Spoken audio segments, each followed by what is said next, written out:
Plus d'1 an après l'accident qui a tué son fils Antoine, Yannick Aleno a évoqué les circonstances dramatiques et chaotiques dans lesquelles il a découvert le drame.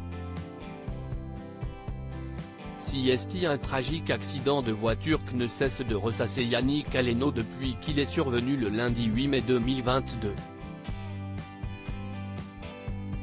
Il y a un peu plus d'1 an, le chef, connu pour avoir officié au restaurant du Meurice, du Palace Cheval Blanc à Courchevel et du pavillon Le Doyen des Champs-Élysées notamment, a perdu son fils alors âgé de 24 ans. Celui-ci a été percuté sur son scooter, alors qu'il était à l'arrêt à un feu du 7e arrondissement. Il a été renversé par un chauffard alcoolisé et sous l'emprise de stupéfiants. Depuis, et encore plus ces derniers jours, le chef multi-étoilé est présent médiatiquement afin de défendre son engagement, la création de l'association Antoine Aleno qui s'est donné pour but de défendre les victimes de multirécidivistes.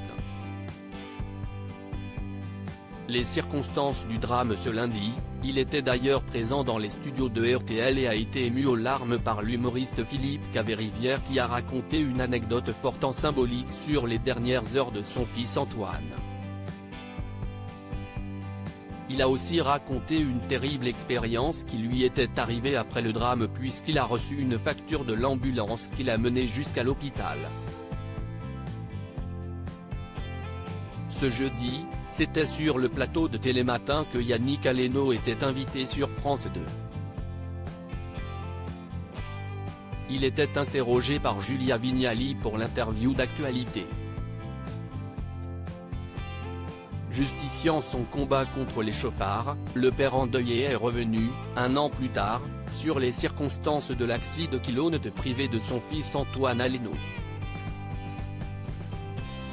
Le chef de 54 ans a donc décrit les images fortes qu'il gardera en mémoire, celles qu'il a vues lorsqu'il a découvert son fils juste après le drame. Une scène chaotique quand si est arrivé le 8 mai, Antoine est parti d'en bas de chez nous. Et je suis arrivé dans une scène de chaos. Il y avait un amas de voitures, des forces de l'ordre, des pompiers, mon fils était allongé par terre dans son sang. On est dans une scène chaotique. Et si est pour ça que je compare aujourd'hui cet acte-là à ce qu'on a pu voir au Bataclan.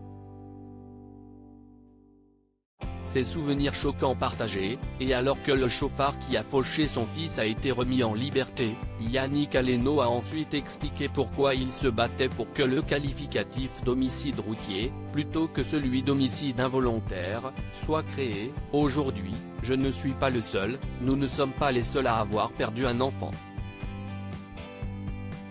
Si est 700 enfants qui partent sur la route tous les ans. Donc si est 5 Bataclan qui partent chaque année sous nos yeux.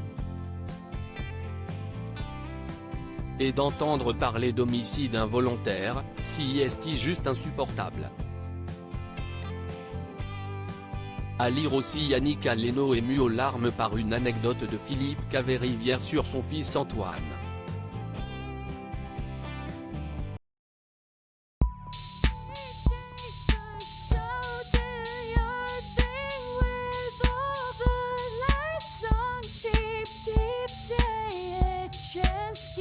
Keep